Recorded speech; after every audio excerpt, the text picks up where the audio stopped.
5ই August রাজনৈতিক পট পরিবর্তনের পর জামাতে ইসলাম একেবারে ফোকাস পয়েন্টে চলে এসছে, যার কারণে দেশি বিদেশি সকল মহলের নজর জামাত ইসলামের দিকে।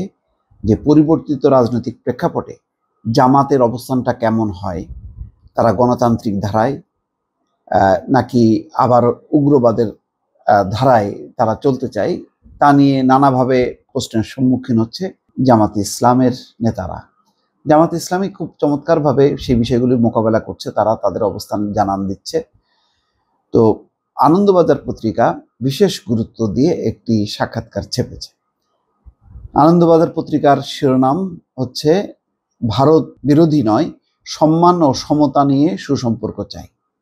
চমৎকার বক্তব্য যে ভারত বিরোধী নই, সম্মান ও সমতা নিয়ে সুসম্পর্ক চাই। এটা হচ্ছে জামাতের আমির ডাক্তার শফিকুর রহমানের বক্তব্য। অন্যদিকে বাংলাদেশের দুটি পত্রিকা সেটি দেশ রূপান্তর করছে যে কোনো রাজনৈতিক দলকে সরিয়ে দেওয়ার ইচ্ছা আমাদের নেই। দেশ রূপান্তর, মানব জমিনও একই বক্তব্য যে কোনো রাজনৈতিক দলকে খারিজ বা সরিয়ে দেওয়ার ইচ্ছা আমাদের নেই। দর্শক, আমার ধারণা যে দুটি গুরুত্বপূর্ণ। আনন্দবাজার পত্রিকা তারা তাদের পয়েন্ট অফ ভিউ থেকে ভারতের প্রতি জামাতের মনোভাব কি সেটি হয়তো জানতে চেয়েছে, যেটি ডাক্তার শফিকুর রহমান তিনি উত্তর দিয়েছেন। আর বাংলাদেশের পয়েন্ট অফ ভিউ থেকে যে আওয়ামী লীগের ব্যাপারে জামাতের মনোভাব কি, সেই ব্যাপারে তারা আগেও বলেছে যে কোনো রাজনৈতিক দলকে নিষিদ্ধ করার পক্ষপাতী তারা না।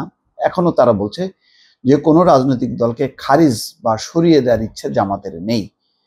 মোটামুটি একই মনোভাব প্রধান রাজনৈতিক দল বিএনপিরও। এখানে বলা হচ্ছে যে বাংলাদেশের সমসাময়িক রাজনৈতিক পরিস্থিতি নিয়ে ভারতীয় গণমাধ্যম আনন্দবাজারকে সাক্ষাৎকার দিয়েছেন জামাত ইসলামীর আমির ডাক্তার শফিকুর রহমান। অগ্নি রায়ের নেয়া সাক্ষাৎকারে জামাতের আমিরের কাছে জানতে চাওয়া হয় যে একটা আতঙ্ক তৈরি হয়েছে, অন্তর্বর্তী সরকার এবং জামাত মিলেমিশে আওয়ামী লীগের পর এবার বিএনপিকেও সরিয়ে দিতে চাইছে। দুই বড় রাজনৈতিক দলকে বাইরে রেখে নতুন শক্তির উত্থান হবে, এটা ঠিক কিনা? একটা আছে মিথ যে ইউনূস সরকার এবং জামাত এবং ছাত্ররা মিলে বিএনপিকে সরিয়ে দিতে চায়, একই সঙ্গে আওয়ামী লীগকেও সরিয়ে দিতে চায়, -2 ফর্মুলা যেটা। এর জবাবে আমির বলছেন এই তত্ত্বের কোনো ভিত্তি নেই, কোনো রাজনৈতিক দলকে খারিজ করা বা সরিয়ে দেওয়ার ইচ্ছা আমাদের নেই। ভারত বিরোধিতা সম্পর্কে প্রশ্ন করা হয়েছিল, তখন বলছেন সম্পূর্ণ অস্বীকার করছি। এই ধারণা ভিত্তিহীন, উদ্দেশ্য প্রণোদিতভাবে আমাদের নিশানা করে এই মতবাদ ছড়ানো হয়েছে যাতে জামাতের রাজনীতির মিথ্যা ব্যাখ্যা ও বিভ্রান্তি তৈরি হয়। সমান মর্যাদা ও সম্মানের ভিত্তিতে আমরা ভারত সহ সমস্ত প্রতিবেশী রাষ্ট্রের সঙ্গে সুসম্পর্ক বজায় রাখতে চাই। আমাদের আন্তর্জাতিক নীতি সবার সঙ্গে বন্ধুত্ব, কারোর সঙ্গে শত্রুতা নয়, যেটা বাংলাদেশের সংবিধানে বলা আছে। আওয়ামী লীগও এই কথাই বারবার বলতো, যেটি আজকে শফিকুর রহমানও একই কথা বলছেন। চাই ভারতও এইরকমই সারাদিক পারস্পরিক বিশ্বাস এবং সহাবস্থানের ভিত্তিতে। ভারতও পারস্পরিক সহাবস্থানের ভিত্তিতে সারাদিক। প্রশ্ন ছিল যে কিন্তু জামাত ইসলামীকে দেখা হয় কট্টর ইসলামী সংস্থা হিসেবে, অন্যান্য ইসলামী রাষ্ট্রে যে ইসলামিক ব্রাদারহুড রয়েছে তার অংশ হিসাবে নিজেদের সংগঠনকে কিভাবে দেখেন? এর উত্তরে শফিকুর রহমান বলছেন, আবারও আপনি ধরেই নিচ্ছেন জামাত ইসলামী কট্টরপন্থী মুসলিম সংগঠন। এটা একেবারে অসত্য। জামাত একটি আধুনিক, উদার এবং গণতান্ত্রিক দল যার ভিত্তি ইসলামিক আদর্শ। আরও একটি কথা মনে করিয়ে দিতে চাই, আমরা একটি স্বাধীন রাজনৈতিক দল। বিশ্বের অন্য কোথাও রাজনৈতিক সংস্থায় আমাদের প্রতিনিধিত্ব নেই। কিন্তু বিএনপির একটি অংশ আপনাদের কট্টরপন্থী মনোভাব নিয়ে অস্বস্তিতে, কি বলবেন? উত্তরে তিনি বলছেন, কট্টরপন্থী মনোভাব বলতে কি বোঝাতে চাইছেন তা অস্পষ্ট।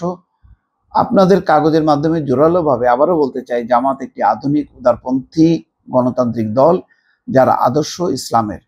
আমরা সর্বদাই যুক্তিগ্রাহ্য, বাস্তবসম্মত এবং মধ্যম পন্থা দিয়ে রাজনৈতিক নীতি নির্ধারণ করি। বিএনপি দীর্ঘদিনের রাজনৈতিক সঙ্গী, তারা আমাদের আধুনিক মনোভঙ্গি সম্পর্কে সচেতন। হিন্দু সম্প্রদায়ের বিরুদ্ধে হিংসার প্রতিবাদে সরব।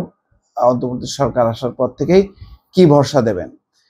জামাতের আমির বলছেন, জামাত ইসলামীর সঙ্গে বাংলাদেশ হিন্দু সম্প্রদায়ের অসামান্য সম্পর্ক এবং বোঝাপড়া রয়েছে। প্রতিটি নাগরিককে সমদৃষ্টিতে দেখা হয় এবং রাষ্ট্রের সমস্ত নাগরিককে সমান অধিকার এবং মর্যাদার ভিত্তিতে সম্মান দেওয়া হয়। জামাত সংখ্যালঘু বা সংখ্যাগুরুর তত্ত্বে বিশ্বাসী নয়। আমরা মনে করি ধর্মের ভিত্তিতে দেশবাসীর বিভাজন অপরাধ। হিন্দু বা অন্য কোনো সম্প্রদায়ের বিরুদ্ধে হিংসার ইতিহাস জামাতের নেই, বরং বিভিন্ন সময় জামাত ইসলামী বিভিন্ন বিষয় নিয়ে হিন্দু নেতাদের সঙ্গে আলোচনাও করেছেন। শেখ হাসিনা সরকারের সঙ্গে ভারতের ঘনিষ্ঠ সম্পর্ক ছিল। আপনারা সরকার এলে ভারত বাংলাদেশ সম্পর্ক কোন দিকে যাবে? উত্তরে শফিকুর রহমান বলছেন, আমার মনে হয় না পুরনো আওয়ামী লীগ জামানার সঙ্গে ভারতের নিছকই ঘনিষ্ঠ দ্বিপাক্ষিক সম্পর্ক ছিল। আমরা সবাই জানি ওই সম্পর্কে কার কি স্বার্থ ছিল। তবে নিজেদের কথা বলতে পারি, আমরা ভারতের সঙ্গে ঘনিষ্ঠ সম্পর্ক চাই, তবে তা হতে হবে পারস্পরিক সম্মান এবং সমতার ভিত্তিতে। পড়শিদের সঙ্গে কার্যকরী এবং বাস্তবোচিত সম্পর্ক উভয় রাষ্ট্রেরই পক্ষে সুবিধাজনক। সরকার এলে সেটাই করতে চাইব। যাই হোক, মানে একটি খুব গুরুত্বপূর্ণ, খুব সুন্দর একটি বক্তব্য দিয়েছে। তাতে অন্তত ভারতের আশ্বস্ত হওয়ার কথা যে জামাত ইসলাম উগ্রবাদী না, বরং হিন্দুদের সাথে সহাবস্থান, সমমর্যাদায় বিশ্বাসী। ভারতের সাথে সম্পর্কের ক্ষেত্রেও সমতা এবং মর্যাদার সাথে সুসম্পর্ক রাখতে চায়। দর্শক ভালো থাকবেন, আল্লাহ হাফেজ।